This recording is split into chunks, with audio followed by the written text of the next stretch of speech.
আসসালামু আলাইকুম। আশা করছি সবাই ভালো আছেন। আজকে আরেকটি নতুন ভিডিওতে সবাইকে স্বাগত। আশা করছি সবাই সম্পূর্ণ ভিডিও দেখে আসবেন, আর ভালো লাগলে লাইক, কমেন্ট, শেয়ার করবেন ও চ্যানেলটি সাবস্ক্রাইব করবেন যারা করেন নাই। আর যারা করেছেন তাদের অসংখ্য অসংখ্য ধন্যবাদ। আর প্লিজ ভিডিওটি দেখার শুরুতেই লাইক দিয়ে দেখা শুরু করবেন। আর আজকে আমি সকাল থেকে কী করে কী কাজ করি সম্পূর্ণ ভিডিও দেখতে হলে আমার পাশে থাকবেন ভিডিও জুড়ে। তো সবাই দেখতে থাকেন। তো আজকে আমি সকাল থেকে ভিডিওটি শুরু করলাম। তো এই যে এখানে আমি ঘর গোছাবো। তো আমি প্রতিদিন কীভাবে ঘর গোছাই আর সকালে কি করি, তো সবাই আমার পাশে থাকবেন আর ভিডিওটি দেখে যাবেন।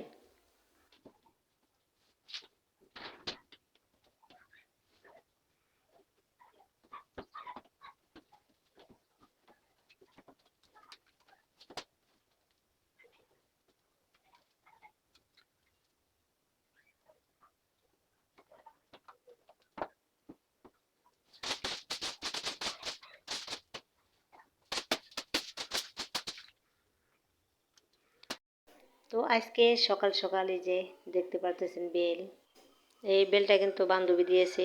তো এই বেলটা এখন শরবত বানাবো। তো তার জন্য ওই যে আমি এখন বেলের শরবত আমি কিভাবে বানাই, আর সকালে বেলটা খেলে কিন্তু অনেক ভালো।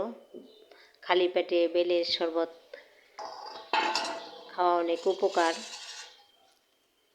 আর এই বেলে কিন্তু অনেক অনেক গুণ আছে। তো আমরা এখন পাই না, এজন্য খাইতে পারি না। কেনার থেকে গাছের, নিজস্ব গাছের বেল খাওয়া অনেক ভালো। আর বাইরে থেকে তো বাজার থেকে কিনে আনতে গেলে মেডিসিন মারে, কাঁচা তারে পাকায়, ওটা খেতে ভালো লাগে না। আর এটা একেবারে টাটকা গাছের পাকা। তো আমি কিভাবে শরবত বানাই, তো সবাই দেখতে থাকেন।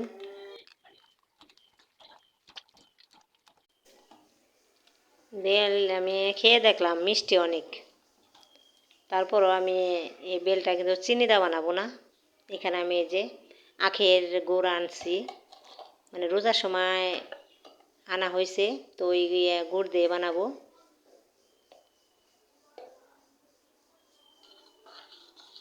আর সকাল সকাল বেলের শরবত, মনটা অন্তরটা জুড়ায় যায়।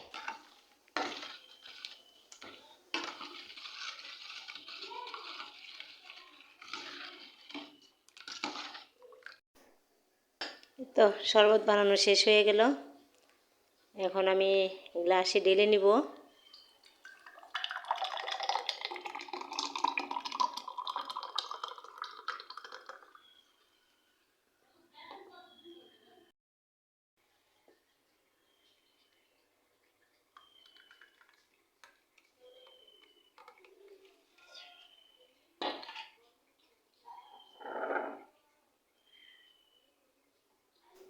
তো এখন আমি শরবতটা খেয়ে নেব।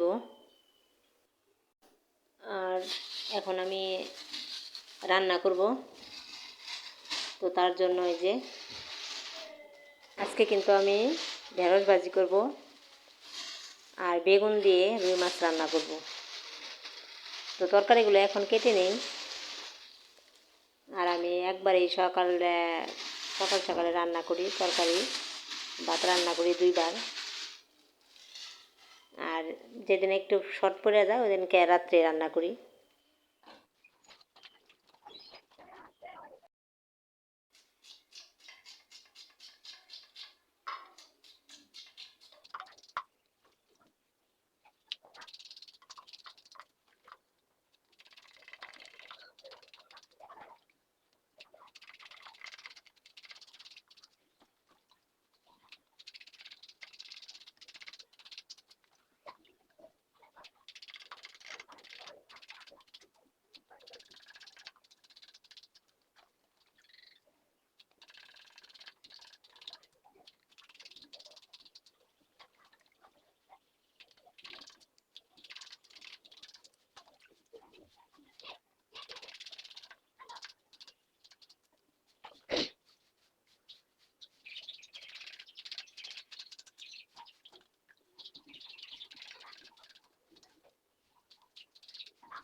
তো এই যে এখানে কেটে নিলাম ঢেঁড়স। এখন আমি বেগুন কাটবো,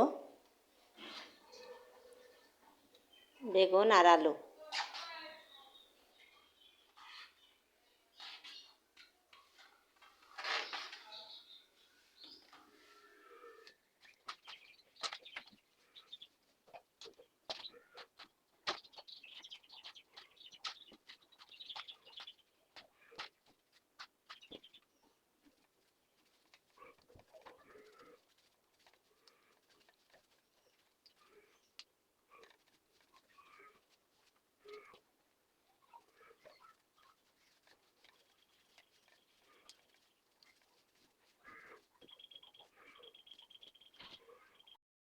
আর এখন আমি কেটে নেব কাঁচামরিচ আর হলো পেঁয়াজ।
এই তো এখানে আমি সবগুলো তরকারি ধুয়ে কেটে বেছে নিয়েছি। আর এখানে আছে বেগুন, এখানে কাঁচামরিচ পেঁয়াজ কেটেছি, এখানে আছে ঢেঁড়স, আর এখানে এলো রুই মাছ। তো এলো আজকে রান্নাবান্না আমার। তো এই যে এখানে আমি চুলাতে কড়াই বসাই দিলাম, আর এখন আমি জালটা ধরাই দিলাম। আর এখানে আমি হলুদ মরিচ লবণ তো সব কিছু দিয়ে মাখিয়ে নিলাম ভাজার জন্য, ভেজে রান্না করব। আমি এই যে এখানে কড়াইতে তেল দিয়ে দিয়েছি, আর এখন আমি একে একে মাছগুলো দিয়ে দেব।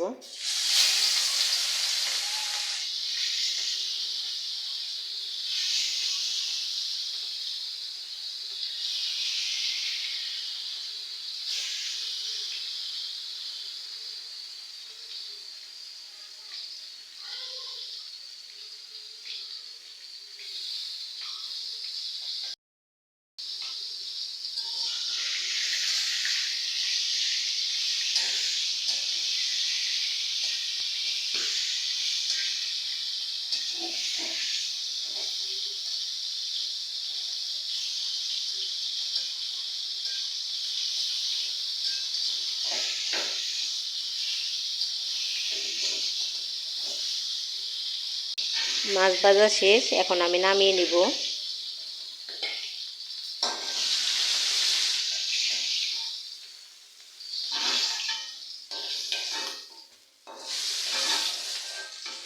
তো আমি মাছ ভাজা শেষ করে এখন এই কড়াইতে আবার বসাই দিলাম ঢেঁড়স ভাজি, কাঁচামরিচ পেঁয়াজ দিয়ে দিলাম। আর ঢেঁড়স ভাজি কিন্তু হালকা হালকা কাঁচা, পেঁয়াজটা একটু হালকা হালকা থাকবে, মানে এত ভাজা হবে না, বেশি ভাজলে ভালো লাগে না। আর ঢেঁড়স ভাজিও সবুজ সবুজ থাকলে খেতে ভালো লাগে। তো আমি ওই রকমই ভাজি করব।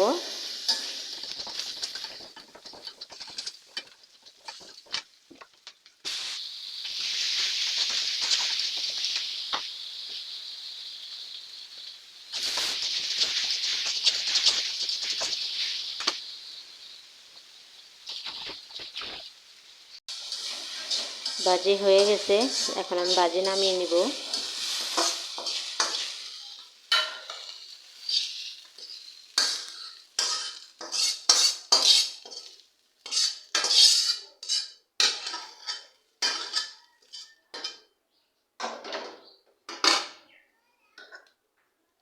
তো এই হলো ঢেঁড়স ভাজি। কড়াইতে তেল দিয়ে দিলাম। এখন আমি তরকারি রান্না করব। দিয়ে দিলাম আস্ত আস্ত জিরা।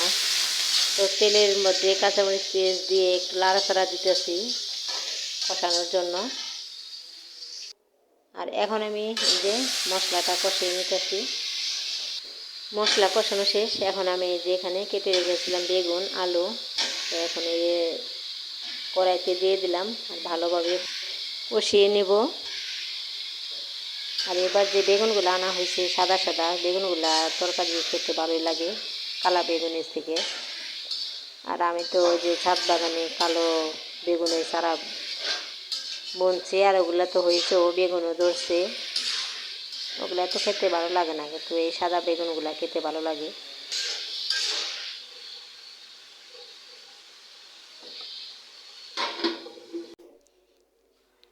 এই যে এখানে আমি ঝোলের জন্য পানি দিয়ে দিয়েছি। আর সসপাতা নাই, তো এখন আমি ছাদে যাব। তো এখানে সসপাতা আছে, তো ছাদের থেকে সসপাতা নিয়ে আসবো।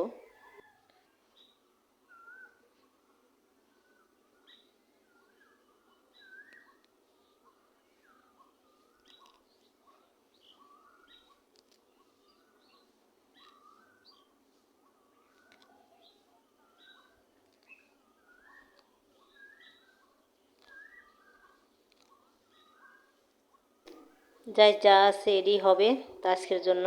তো এই যে এখানে আমি মাছ ভেজে রাখছিলাম, তো মাছগুলো দিয়ে দেবো এখন।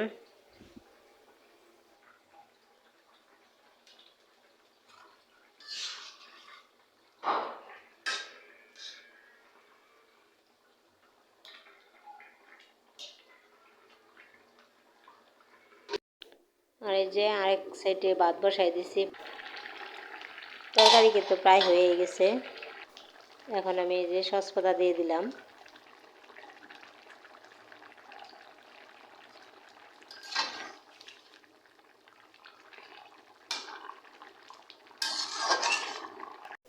তো এই হলো আজকে রান্না বান্না। তো কেমন হলো রান্না সবাই কমেন্টে জানাইবেন। আর সবাই